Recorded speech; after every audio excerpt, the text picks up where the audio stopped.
अस्सलामुअलैकुम। उम्मीद करती हूँ मेरी यूट्यूब फैमिली सब ठीक ठाक होंगे। अल्लाह ताला आप सबको खुश रखे, आबाद रखे। आज मैं आपके साथ आलू गोश्त की रेसिपी जो है शेयर करने लगी हूँ। तो चलिए स्टार्ट करते हैं। इसके लिए जिन चीज़ों की मुझे ज़रूरत है तो आपके साथ शेयर करती हूँ। सबसे पहले मैंने गोश्त ले लिया है, लेकिन ये फ्रीज़ हुआ हुआ है, जमा हुआ है। इसको मैंने वॉश करके रख लिया था फ्रिज में और ये फ्रीज़ हुआ हुआ है। आलू हैं, 3 अदद आलू लिए हैं और इनको बड़ा-बड़ा कट कर लिया है। टमाटर है, बिल्कुल रफली सी कट कर लिए हैं, जिस तरह भी आप चाहते हैं। प्याज़ है, ये भी मैंने बड़ा-बड़ा कट कर लिया है और लहसुन है। इसके साथ ही हल्दी आधी चम्मच इसमें इस्तेमाल करेंगे, गरम मसाला इस्तेमाल करेंगे, नमक इस्तेमाल करेंगे और लास्ट में जो है हम रेड मिर्च का भी इस्तेमाल करेंगे। तो सबसे पहले हमने कुकर में गोश्त को डाल दिया है। इसके साथ ही हमने प्याज़ भी ऐड कर दिया है, साथ में टमाटर ऐड कर देंगे। इसके साथ ही हम लहसुन भी ऐड कर देंगे। अब इसमें हमने इतना पानी डाल देना है ताकि गोश्त अच्छे तरीके से गल जाए। अब पानी डालने के बाद हमने इसमें नमक भी डाल देना है, हल्दी भी डाल देनी है, मिर्चें और गरम मसाला अभी हम नहीं डालेंगे। अब हम इसको ऊपर से जो है ढक्कन लगा देंगे, कुकर को बंद कर देंगे।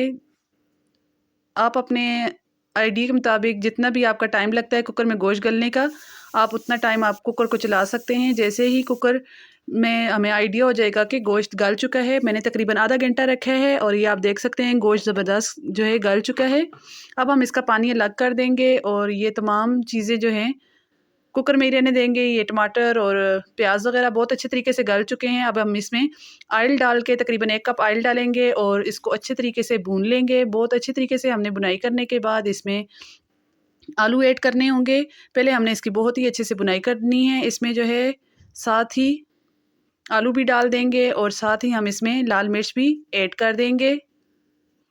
बहुत ही अच्छे तरीके से यहाँ पर आपने बुनाई करनी है। जितना आप अच्छा इसको भुनेंगे उसके साथ इतना ही अच्छा इसका सालन का टेस्ट बनेगा। ये बिल्कुल देगी स्टाइल में बनता है।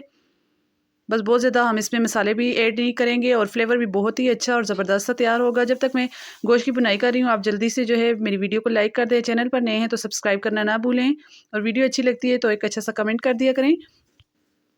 इस तरीके से हमने तकरीबन 10 से 15 मिनट इसको अच्छे तरीके से भूनने के बाद इसको फिर थोड़ी देर के लिए पानी डालकर, ये जो हमने गोश्त का पानी जो निकाल के अलग किया था वही पानी डालेंगे। एक्स्ट्रा जो है हम पानी नहीं डालेंगे, गोश्त वाला ही पानी डालना है। इसको हम डाल के जो है ऊपर से ढाँप देंगे ताकि जो है आलू अच्छे तरीके से गल जाएं।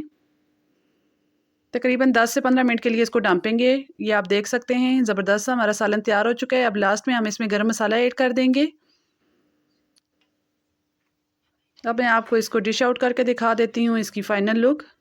कितना ज़बरदस्त सा ये जो है हमारा आलू गोश्त का सालन तैयार हो चुका है। इसको आप सहरी और अफ्तारी में बना सकते हैं, खाने में बहुत ही मज़ेदार लगता है।